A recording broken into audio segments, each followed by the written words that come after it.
আপনাদেরকে কষ্ট মুক্তি দেওয়ার জন্য তারা যে সিদ্ধান্ত নিয়েছে আমরা সেটাকে সাধুবাদ জানাচ্ছি।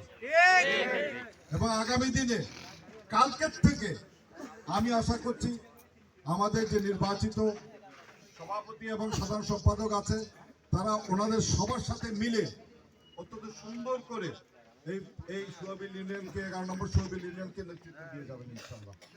আপনারা সবাই তাদেরকে সহযোগিতা করবেন তো ইনশাআল্লাহ। তো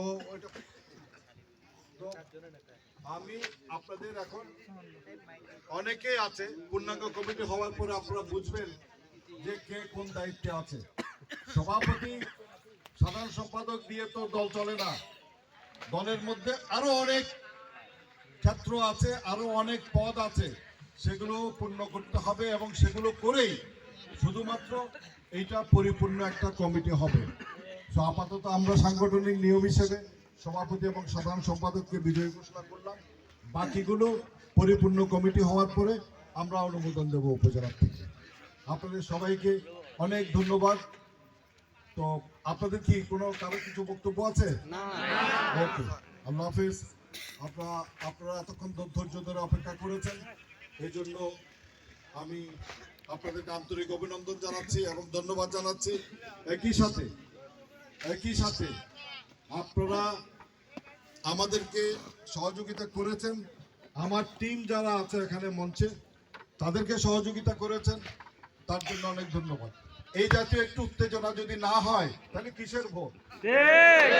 তাহলে কি ভোটে গো না, তাহলে তো এটা ঘরের মধ্যে পান্তা ভাত খাওয়ার মতো হবে।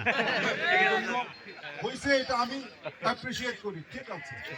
এটাই বিএনপি পরিবারের স্পিরিট, এটাই বিএনপি পরিবারের শক্তি, এটাই বিএনপি পরিবার প্রমাণ করেছে যে বাংলাদেশে সবচেয়ে বড় দল শহীদ জিয়ার দল বাংলাদেশ জাতীয়তাবাদী দল।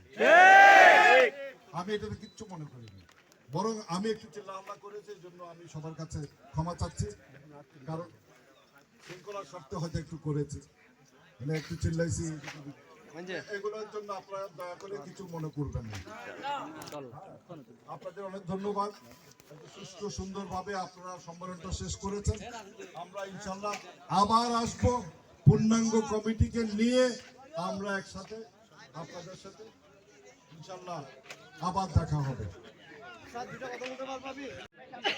ওনাকে অব্যাহতি দেওয়া হয়েছিল, কিন্তু উনি সে ব্যাপারে ওনাদের মধ্যে একটা সমঝোতা হয়ে গেছে। এইটাও একটা সুখবর, সুন্দর খবর, যে এই জন্য ওইটা সভাপতি প্রত্যাহার করে নিয়েছে এবং ওয়ার্ডের সভাপতি হিসেবে পুনর্বহাল করা হয়েছে। এবং এটা ছাড়াও সামনে পূর্ণাঙ্গ কমিটি যখন হবে তখন আমি আপনাদেরকে কথা দিচ্ছি, যার যার অবস্থান অনুযায়ী ওনাদেরকে মূল্যায়ন করা হবে। সুতরাং এটা অনেক, ওনারা একটা বুদ্ধিমানের কাজও করেছে এবং একটা ভালো কাজ করেছে। আমি তো আবারও আপনাদের ধন্যবাদ জানাচ্ছি। আর কিছু